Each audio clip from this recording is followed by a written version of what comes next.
long before Neko Works' announcement on April 1st, 2022 of a dog girl visual novel called Inu Para. There's actually a notable dog girl visual novel released way back in the day. This visual novel is Wanko to Kurasou, the last visual novel created by the now dead Japanese developer Ivory way back in 2006. It got an English fan translation by Yandere Translations back in 2008, which is how I was able to read it. Similar to visual novels like Neko Para, Wanko to Kurasou is a fictional world full of animal girls. While dog girls are obviously the most advertised heroines, there's actually a cat girl character, albeit not too important. Funnily enough though, there are just regular dogs in this universe. So it is kind of funny to have the setting and story differentiate how regular dogs and dog people are treated. As you can tell by the designs, the dog people aren't really that furry, they're mostly humanoid, just with dog ears and a dog tail. If you're interested in dog boys, there's at least one of those, although a minor character. The dog people have pretty convenient mixes of dog and human traits. For example, like a dog, they're able to sniff well and love playing fetch. But like humans, they can learn to perfectly speak and read human languages. One thing I like about the setting is how surprisingly in-depth it goes on the dog people's role in the world. As opposed to something like Neko Para, where the cat girls are there just to be cute in a cafe,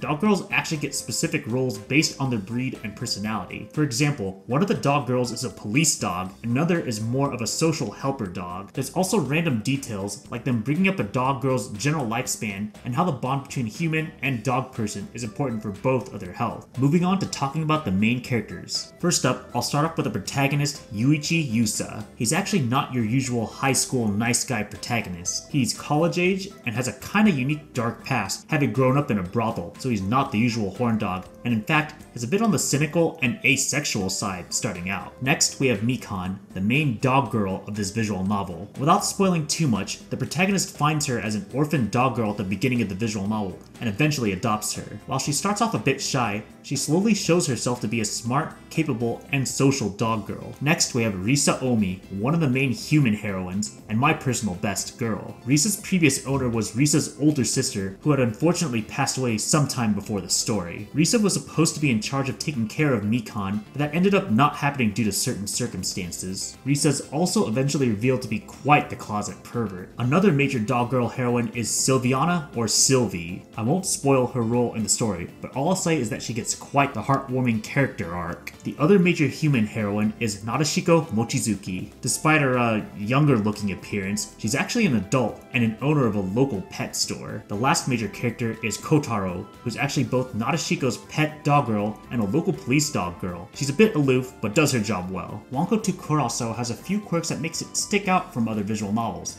especially other animal girl visual novels like Neko Para. Most animal girl visual novels tend to be pure moe nukige from start to finish, focusing on pure slice of life and sex scenes. Wanko to Kurasou does focus on these, but it actually also has a surprising amount of drama, occasionally reaching key nakige levels. So that means Wanko to Kurasou will have some weird tonal shifts, shifting between comfy slice of life, brief drama scenes, and quite a lot of sex scenes. And I mean a lot of sex scenes. There's around 40 of them total. Similar to Neko Para, the animal girls tend to get in heat often, and one of your implied responsibilities as a dog girl owner is to make sure they're properly satisfied, since it's better for them to be relieved by someone close to them. The main human girls will have their own H scenes as well. If you're not a fan of this type of 18+ content, you'll be skipping a lot of them, but thankfully each individual scene isn't long at all. Also, if random brief tonal shifts aren't your thing, you might want to skip out on this visual novel. The other interesting quirk about Wanko to Kurasou is its route system. So there are two branches, the Risa branch and the Nadeshiko branch. In each branch, the main route is based on the human heroine, where the focus of the romance will be on. However, there are side routes within those main routes that focus more on the dog girls or other characters. I personally only really cared to do the main human heroine routes. Since I read this visual novel over 10 years ago,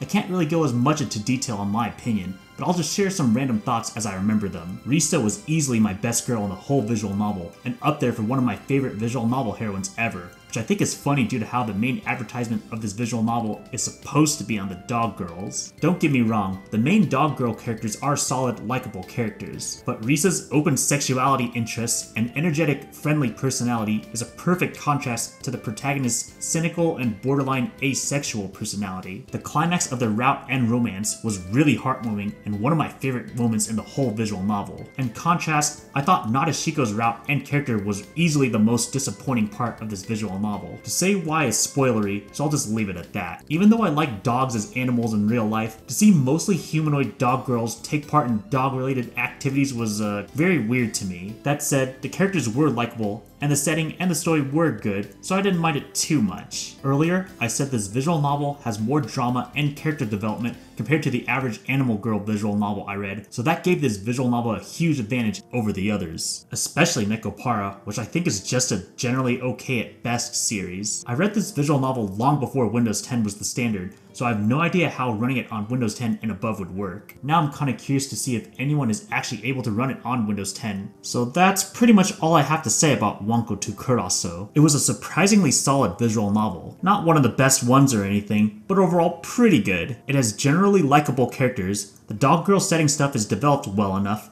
and has an interesting mix of heartwarming slice of life, Nakige drama, a bunch of sex, and I just really like Risa in particular a lot. There were some disappointments, especially related to Nadeshiko and her route, but nothing that brought my enjoyment down too much. Overall, I give this visual novel an 8 out of 10.